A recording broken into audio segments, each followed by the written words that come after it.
You're listening to episode 9 of the Happy Space podcast. We're exploring self care strategies for the highly sensitive person with Katie McDonald.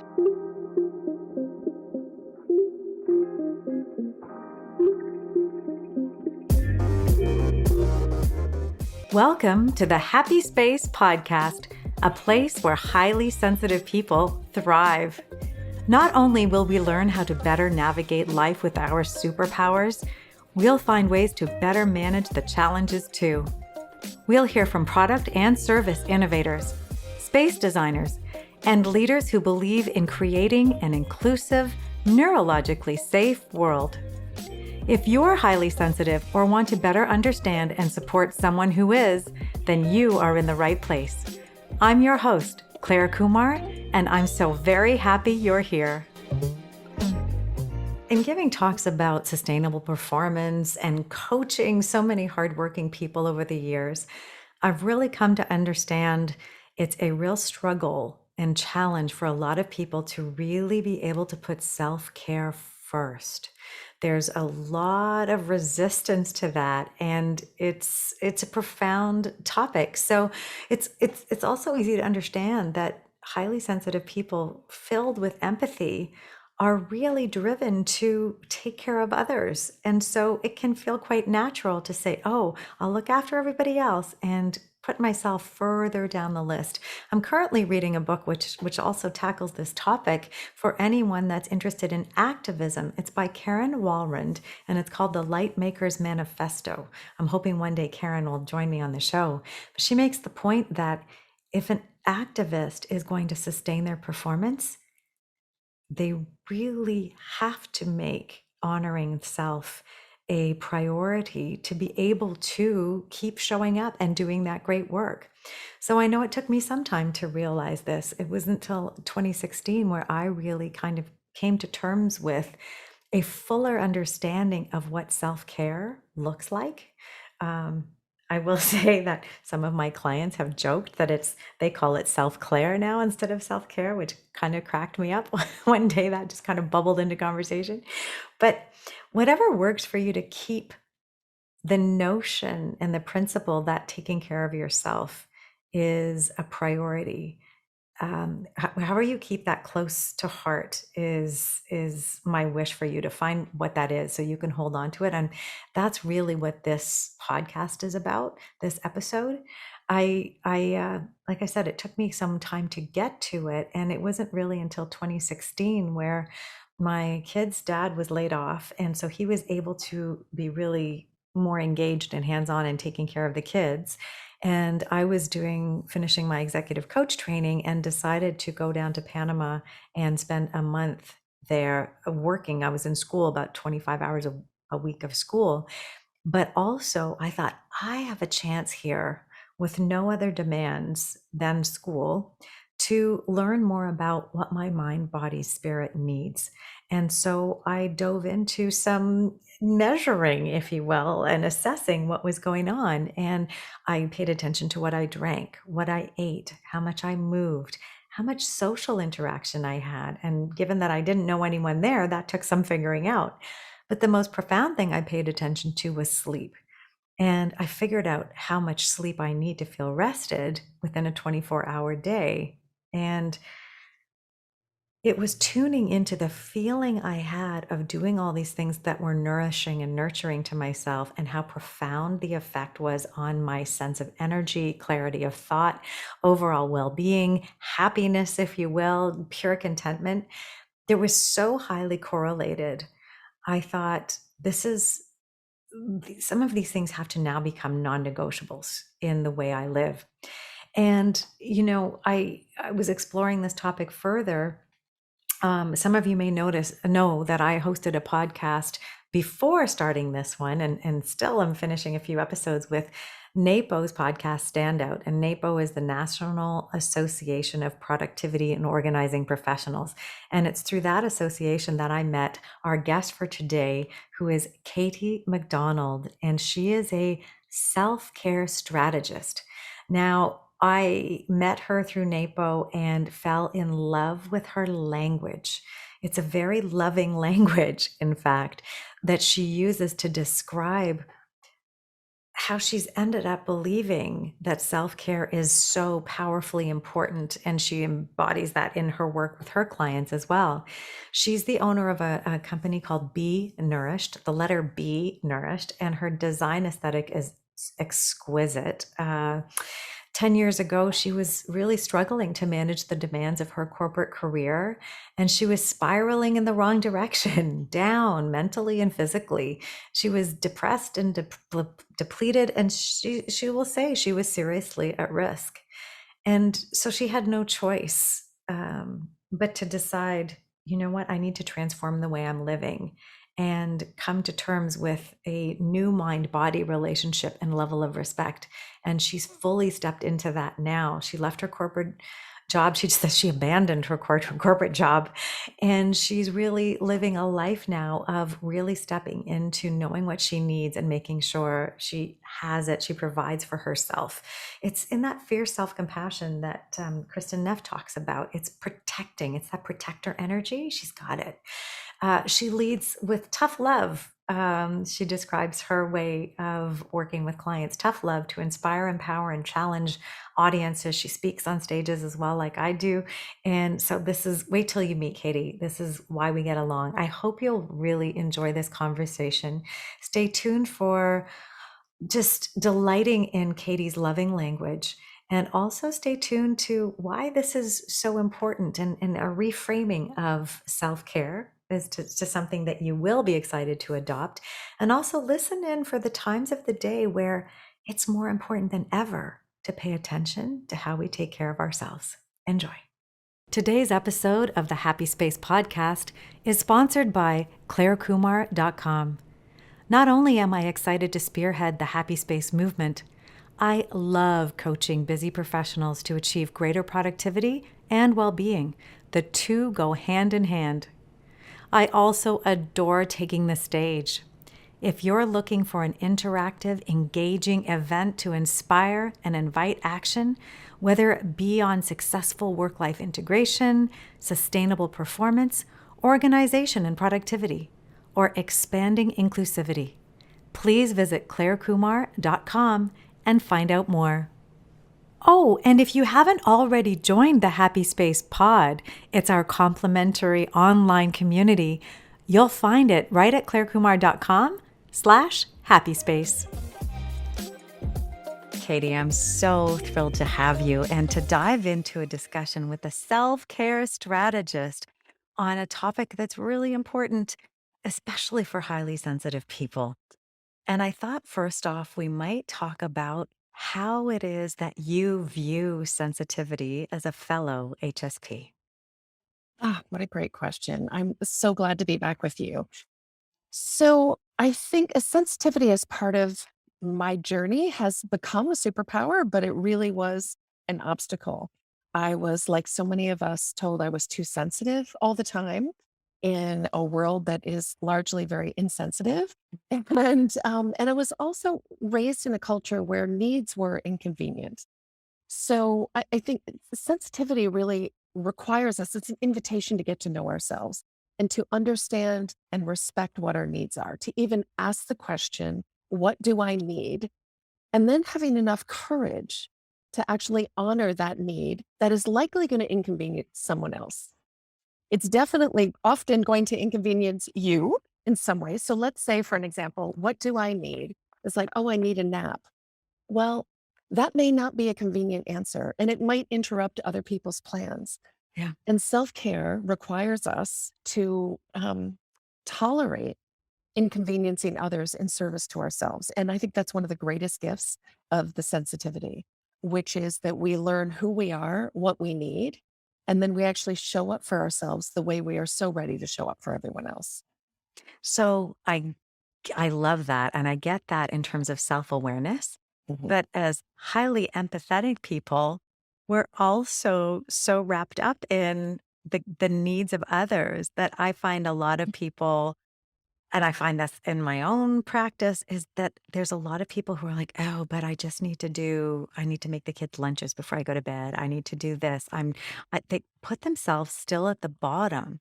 So you'll have this awareness, but still sometimes an inability to act on it to really step into that self-care moment. Absolutely. So the way that we use that is we leverage our sensitivity, right? So knowing that we are super vigilant and conscientious about other people's needs, we tell ourselves, in order to be of service to them, I must take care of myself. I must take this nap. I must get the sleep I need. I must feed myself in a way. I must tend to my needs. And we start leveraging it in that leveraging our our proclivity to overgive for over functioning for everyone else and underperforming for ourselves because we make the very clear proven demonstrated link between our well-being and our ability to be of service, and that's how we Yeah. circumvent our tendency to neglect ourselves. Yeah. So there's a little personal inventorying to do, Yeah. right? So mining your experience for the last time you lost it and maybe weren't your best gracious self and sort of deconstructing what led to that, what might have prevented it, and how can you architect it differently going forward?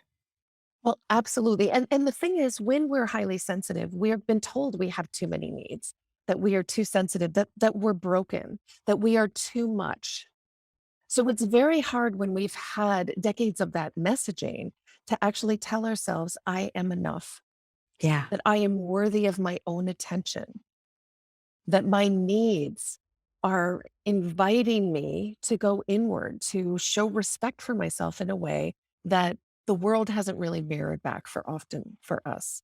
So it can be a beautiful opportunity to go inward in a way that people who don't have that level of sensitivity are never called. Mhm. Yeah, exactly. Now, tell me a little bit, connect this to your own journey and how you came to really commit to self care. Can you share a little bit about that? Sure. So I, as a kid, was super sensitive, paid attention. I was always observing dynamics and very sensitive to tactile. So I had a baby blanket till the end. Actually, I still sleep with my baby blanket. I can tell you right now. I still have my bear that from when I was 17 and I went away to school. I still every nap, every night. It's tactile, it's I was very aware of my senses, Mhm. very couldn't tolerate strong senses, strong smells, anything. So I knew I felt different because the world felt rough and I needed it to be softer. And I Yes. didn't feel empowered as a child. I didn't know how to do that. I just knew I was always uncomfortable. And then as I got and the message was too that needs are inconveniences, that, I was the baby of 4 and it's just like, "Come on, everybody, just," herd mindset, everybody go in this direction, and I always felt off, I always felt, unseen, and then I carried that energy into my own adulthood. I didn't see myself. I saw myself as inconvenient. I saw my needs as just, weakness. Mm. And so I did everything that I could to divert my attention from my own needs. And I did it primarily through an addiction to busyness. Absolutely um, earning my place in the world Mm. and trying to make me mold to the world instead of the world mold to me. And that's a shift I've made. I had to get sick. I got really sick from the disease of doing and had to. I was forced, and I think often it does take a crisis, for Mhm. us to wake up and step up and understand once and for all, like, what does it take for me to be thriving? I know how to strive, and I certainly know how to survive, but the thrive piece requires a deep respect and appreciation for who we are. And Mhm. and I had to reframe, I'm not broken, there's nothing wrong with me. And that is a piece that took a long time, and often I'll bump up against it like a bruise. Mm. Okay, there's so much in what you just said there. I want to come back to the bump up against it piece, Yeah. but I'm thinking back to your family of 4 children. Mhm. and you felt like the world was very rough and you needed to be softer with your siblings and your parents. Just curious whether were you the only one that you thought was sensitive? Because it often is genetic wiring. What Yeah. what what do you think was? Do you think anybody else got you and was just in denial of it, or how did that play out in your I family? don't think anyone really, got themselves. I mean, I wasn't raised in a family that valued a lot of self-reflection. We were doers, you just do. Yeah. And I think I watched my father, who was incredibly accomplished. He owned his own company, ran a hospital system, all of this. And he was a quiet man, totally an introvert, but the world saw him as an extrovert. He challenged himself to become an extrovert so that he could navigate in the world and get what he wanted. And that his generation, being an introvert, would not get you what you wanted. If you Yeah. wanted to achieve professionally, you had to put on The the mask. suit, the mask, the suit, Yeah. all of it. And Yeah. I watched that discrepancy play out over and over again. And I'd see him in these public ways and at these parties, and he was the center of the room. And then at home, I would see him sitting on the porch, smoking his cigar, having his drink, watching him transition. And it's fascinating because in my concierge coaching practice, I see the biggest challenges my clients have in terms of the flow of their day is the transition from work to home, even if they're working from home. And that's when we drink, that's when we eat, that's when we do all sorts of things to Mm. soothe ourselves as we transition out Oh into my another gosh. space. Oh my gosh. Yeah. I mean, I saw that with my kids Yes. and being in daycare. And the transitions were the toughest part, and my one of my children was described as being silly and sensitive at 3 years Mm, old, and I thought, "Okay." That was probably the first time I'd heard the word sensitive being applied to anyone in my family. mm. So I thought, and it stuck with me, and I thought, "That's a very apt description." And so, yeah, so interesting, right? Because there is and it's very prevalent that we do mask to fit in. And I know within the HSP community, we have 70% introverted, 30% extroverted, and different experiences based on that. Because if you're extroverted, you want to go out and be in the center of the room. And then, boy, do you need to come home and crash, right? And Right. just like hide away. That's certainly what I feel is like, yeah, bring me to a good party, but where's the quiet room? Where's the quiet room so I can go and restore, right? So, yeah, so interesting. And then you said now that you bump up, you get bruise and you bump up against this um, knowledge or certainty that self care needs to be an anchor. Tell me a little bit more about what happens now and how that translates into what our listeners can think about in terms of their relationship to self care, you know? Yeah, I mean, the relationships of self-care is a relationship we have with ourselves, and it really is till death do us part. It is the one relationship that will endure our entire lives, and yet it's the Yeah. one that we tend to neglect and take for granted and dismiss. And that's why I think the sensitivity piece is beautiful because it draws us in to this relationship with ourselves. It Yeah. challenges us to refine it, to tend to it in a way that we don't want to, that's not expected and celebrated in our culture, Yeah. but that we really are called to because otherwise it's like wearing, it's like being covered in poison ivy, right? We have to learn how to befriend ourselves in a way that we're not taught. And Mm, so so I think that's the biggest it self-care requires self-awareness, right? There's hmm. no question. And that's not something that people spend a lot of time in as we talk. We are more interested in the postured posed lives of people and strangers on social media Yeah. than we are curious about ourselves, our drives, our needs. And then when we do articulate those needs, we often dismiss them, call ourselves high maintenance, shame ourselves, like, what's the matter with me? I don't see other people having these kind of accelerated, exaggerated needs. There must be something wrong with me. Well, it's certainly tiring. We went out on the weekend to 2 different restaurants, one in the evening and one in the morning, and they were both so very, very loud.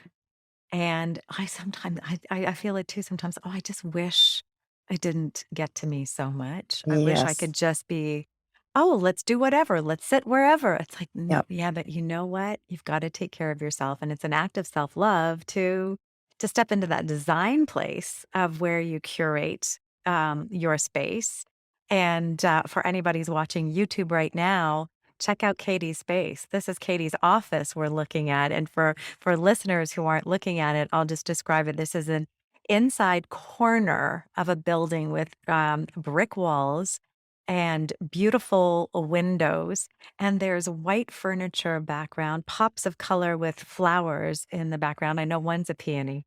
Um, and there's, this idea of curating your space to promote self-care and self-love is you've got such a design sense and design savvy in your marketing materials, and your website, in the way you use language, in the way you present. Can you talk a little bit about the effort that goes into how you sculpt your interactions and your Mm. presence, and how sensitivity has played a part in that?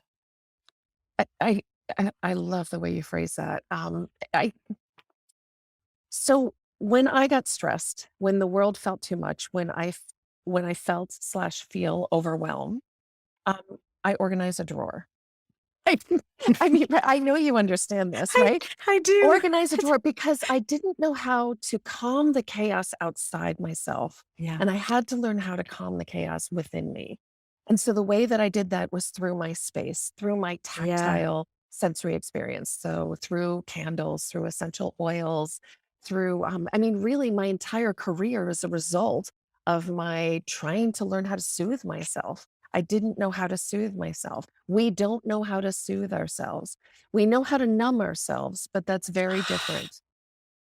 Soothing ourselves is a very different thing. And what I found is that if I could soothe my environment, the likelihood that I could soothe myself was far greater. That I could exhale when there wasn't clutter. I could exhale when there was space for me. I Yeah. think that's what it is.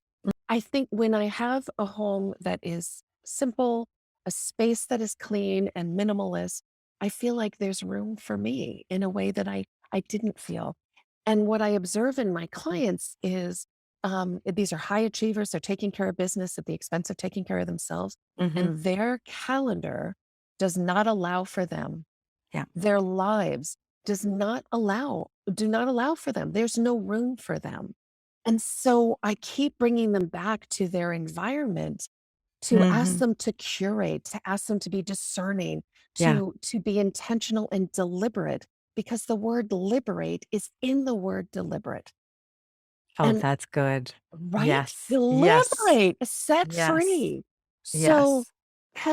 when we do that in our space, when we do that in our calendar, when we do that in our wardrobes, in our kitchens, we're doing that for our mind and we're doing that for our soul. We're making room for ourselves. And in the calendar too. We Yes, need breath in our spaces. We need that's it right. in our calendars too.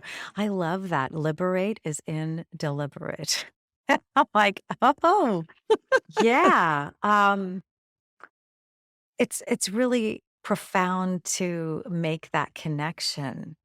Um, and yet so many people struggle with it. And I think there's an element, there's a couple of pieces that I like to try and understand better. Part is cultural pressure to be doing. We talk about hustle and grit and we don't know when to quit, right? We just keep striving. We celebrate striving. We celebrate hunger and pushing for more.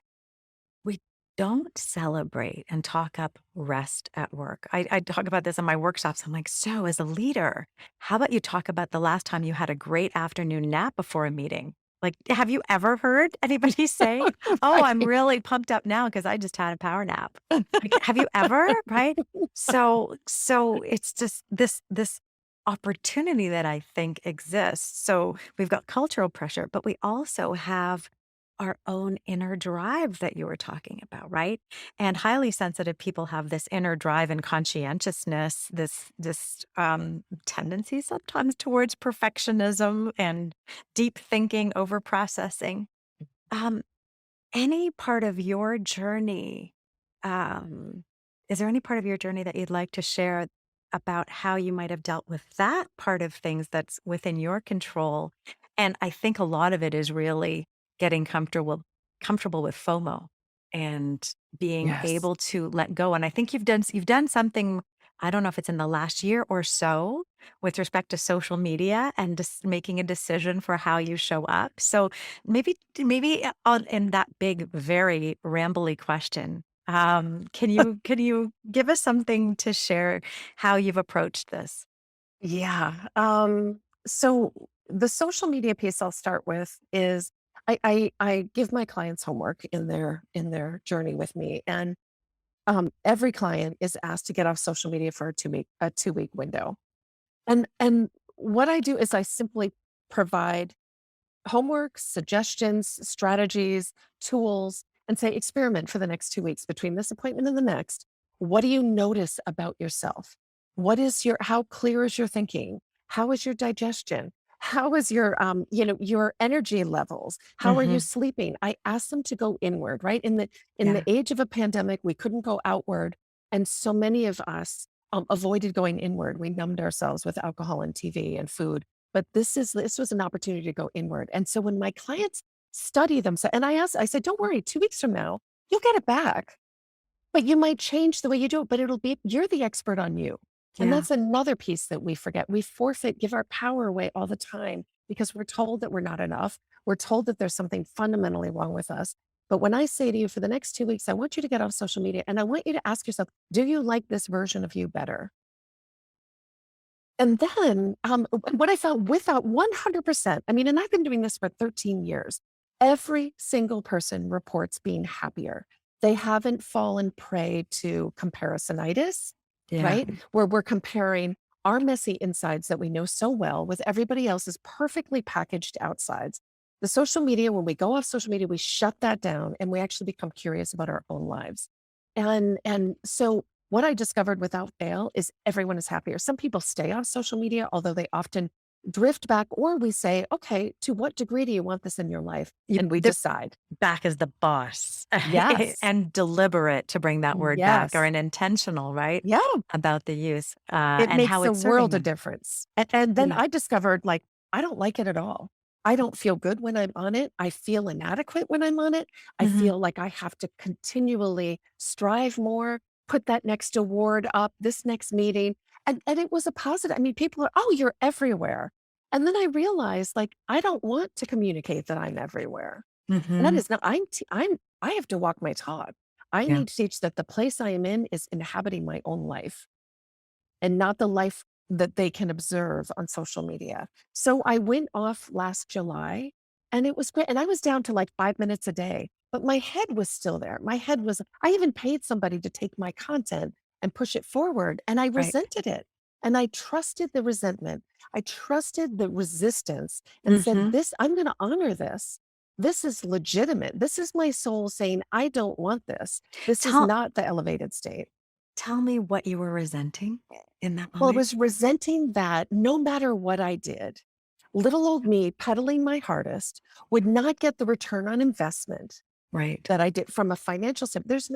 Little me compared to, all the, so that piece. And I was resentful that society tells us that in order to exist, we have to exist online. Right. And I Right. resented that. I don't like being told how I have to inhabit the world. And so I decided I'm going off till the end of the year Yeah. and I'll decide again. And that's something I do with my clients all the time. Like, we're going to pick a date and then Yeah. we're going to renegotiate our relationship with whatever. It might be alcohol, it might be sugar, it might Yes. be, some external commitment. And then we're going to decide again. So I gave myself to December and I was like, my life is better. It is better, and I'm willing to take a professional hit if that's what I take. I have not. My Mhm. business is soaring, so Yeah. I dismantled that myth too. Which is interesting, right? Because then messages tell us that we need to be everywhere. And Yes. yeah, and we need to take one piece of content and disperse it in 75 ways. Ugh, Like how right? yeah, it is quite exhausting, I think. And but I liked your point about, some of the things we've chosen to do organize our space, better design or arrange something, curate. It's an act of self-soothing when what's socially acceptable is so many forms of numbing or jacking up and then numbing. So caffeine, sugar, and Yep. then alcohol. And no wonder we're in cycles of not sleeping well and cortisol building, Yeah. at chronic levels. It's like we're in a system. If we have systems thinking here, we're in Mhm. a system that is really counterproductive, giving us cues that we really need to build our own. We need to build our own playbook. Mhm. For Yes. yeah, Absolutely. I mean, I think one of the earlier points that we said is, you know, good girls in particular and good yeah, boys are taught yeah, to sacrifice themselves in service to what we perceive as the greater good, which is the social norm. And sensitivity and self-care require us to say, I need the world to adapt to me in a way that, I think we all need to advocate for ourselves. All of us need to yeah, advocate and to say that, one way isn't the way, and to do and then to learn it to do it. So, what I notice is when people start finding the words to articulate their needs, yeah. and then they bring it to the world, they bring it with aggression and rage and like there's a battle. And then the next evolution is to say there is no battle. That battle is within themselves saying, I'm not sure I feel confident enough advocating for my needs. So I see the enemy outside me. Right. And then the next evolution is to simply say at a restaurant, say, excuse me, would you mind turning that music down? Yeah, May I have a different, may I have another napkin or whatever it's going to take for us to be comfortable because our needs are legitimate yeah. and we have to stop framing them as high maintenance. hmm Yeah, and I think you're right. This is something I work on with clients too, is on perfecting the language and practicing it, right? Because the Yeah. first time it comes out, it might not be a winning Sorry. formula, right? I have so many stories on that front, but we can play, and if we have, one of the greatest gifts from the coaching training I went through was looking at life as as a series of experiments, right? Yes. Isn't it great we get to try again? Because when things don't work out, it's like, okay, but the commitment to self-advocating with grace. And, there's so much. I wonder if you've experienced this too. There's so much resistance to a woman speaking her mind clearly and assertively that it becomes interpreted as aggressive, even Mhm. if it's just highly clear. Yes. Right? You're being hysterical. Why are we using the foundation of feminine body parts to be, Mhm. and, for the antecedent to hysteria. I mean, there's a lot wrapped up in gender and the ability to express. So while men and women are both sensitive, and I think it's difficult for probably both, for men who are sensitive to be able to express their sensitivity clearly, Mhm. Yep. and then for women to be expected to express, clearly. It's not even it's just, "Really? Do you really need to claim your space?" "Oh, yes, darling, I do." I remember being in an elevator where somebody, um, there's okay, don't if you're listening to this, don't you misappropriate this information, okay? In elevators, at the very top, there's a toggle switch. And if you, being short like me, jump up and hit it, it will actually reverse the direction of the elevator. So people in high rises who are in the know and who are not thoughtful about their other residents will flip that and claim the elevator and take it whatever direction they want. So they want to go down, but they press up and they take that elevator and they flick it. And that says, screw you to anybody that was above them, right? So this one fellow in the elevator does that and I say, that was a very entitled move. And he looked at me, well, don't get hysterical. And I said, no, I was just stating a fact that's not thinking about anybody else but you. And he thought about it. We had a few floors to ride together. And He thanked me on the way out of the elevator. But Wow. it was sort of standing and saying, "No, I'm gonna make an observation here and hopefully invite some reflection." And that one went well. There were other ones that have not gone well, but that one went well. And it's like, what, so there were, it's interesting because, yeah, as sensitive people, we need to find the voice to say, I matter. I actually want to make t-shirts with I matter on it. And at the same time, I am so aware that other people really think they matter a whole lot, enough to disturb everyone else around them. Disproportionately, you mean? Yes. Yeah. Well, the jet skiers, that one person's joy is, in fact, creating noise for 30,000 people, and the modified cars and the amount of sensory assault that we have because of the people that think they are quite deserving to make their noise and take their space and so on. So there's this conundrum, and one of the things I'm looking at with the happy space movement, and really my big goal is to like you see this empowerment, especially of sensitive people, because I think our gifts are so powerful, but to invite that self-expression and then to go further and be these activators and people acting in allyship for all of the sensitive souls Mhm, out there, that mhm. we can go and we can try and influence the kind of world that we're actually living in. That's the big call to action here.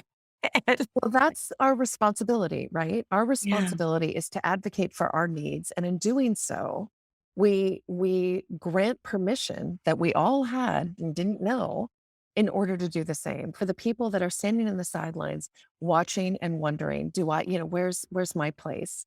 Yeah. We need to be the courageous ones that advocate for our needs in a respectful way and and be discerning about where we allow ourselves to be, that we Yeah. seek out supportive environments, we seek out supportive people. I just went to this festival and I was very excited. We're living in our new city in Providence, Rhode Island, and this massive festival, and I was like, oh, it's so exciting. And we walk a few blocks and there were thousands of people, 30 bands playing in, Wow. like, it was incredible, people dancing in the street, food trucks everywhere. And I just looked at my husband and I said, "I really wish I was someone who could enjoy this, but I Right. simply don't." And he's like, "Let's go." And thankfully, he is of the same mindset, but I was glad I saw it. I saw it, and then I said, "This isn't for me." Yeah. And I was happy that other people were having fun. I had this moment of like, I wish I could be that person dancing in the middle of the street. And then I let go and said, it's not who I am. And I like who I am. I really Yeah. like who I am. And so I owe it to myself, just that we owe it to all of us to understand who we are and Mhm. then to advocate for ourselves once we understand what those needs are, to show respect instead of diluting them, to actually create opportunities for us to be successful. Because the fact is, the world needs us at our best. We have to suit up now. And for sensitive people, suiting up doesn't mean going into battle. Suiting up means asking ourselves, what do I need? Honoring that answer and then acting on it in a way that helps other people remember that they too have a space in the world where they need to express their need and create space in their life to do that. Beautiful words to close out our conversation. I love that you said, "This is not who I am, and I like who I am," right?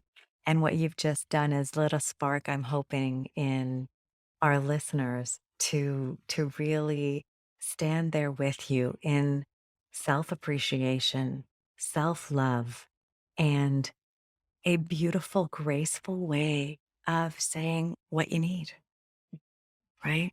And you took it further and you said, in a way that really honors the space that we all deserve. Mhm.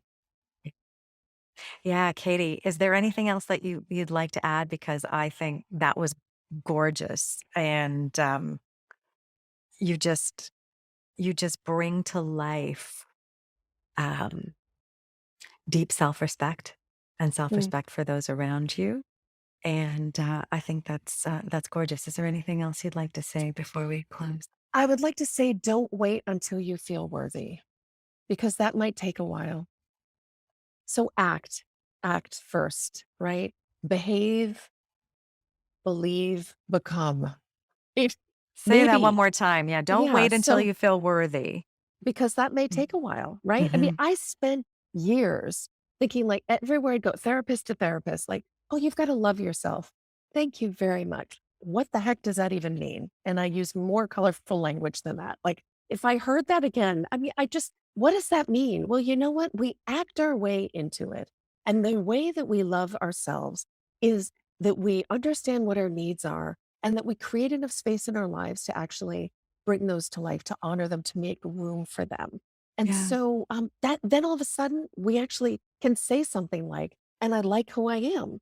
yeah, And instead of making it an outside job, a proclamation, it's these little tiny acts that we tend to dismiss that tell us that I'm worthy of having a space in this world. yeah. And I have needs that might be different than yours, and mine are no less legitimate.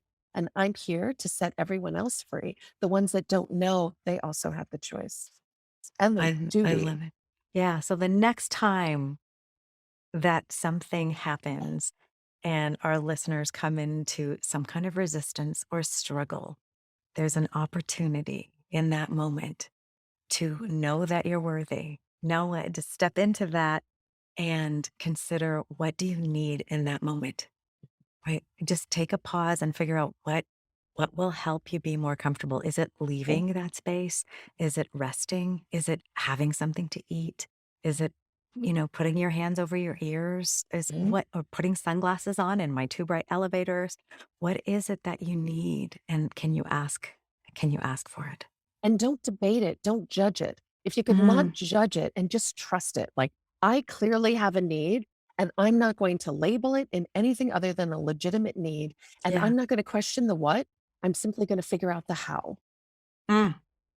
Yeah, go to it. Go Yep. to go Yeah. go more quickly to the action that's going to soothe you, right? Exactly. Seek that Exactly. soothing. I would say Yes! seek that soothing is maybe the big call to action. What would you Yeah. do?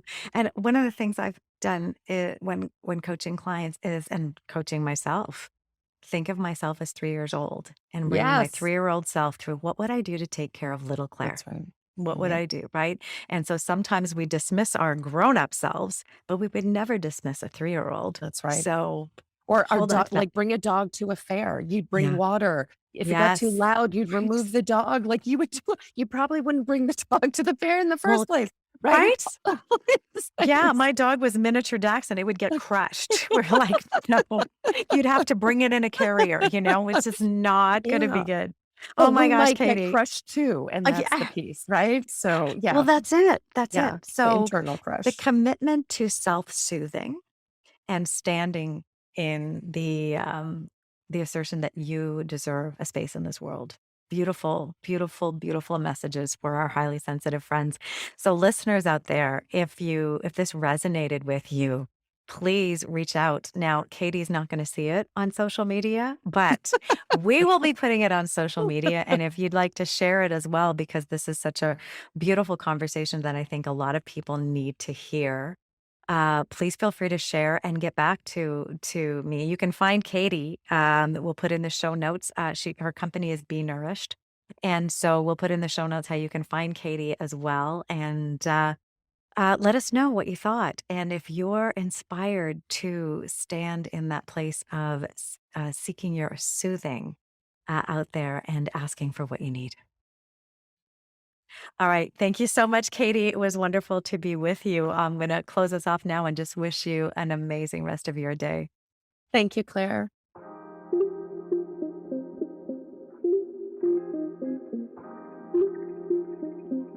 Thank you so much for listening. You can find all of the Happy Space Podcast episodes over at happyspacepod.com. That is also where you'll find a link to our online community. Please leave a review over at Apple Podcasts, Spotify, or wherever you tune in. And if you liked what you heard, please share. After all, doesn't everyone deserve a happy space?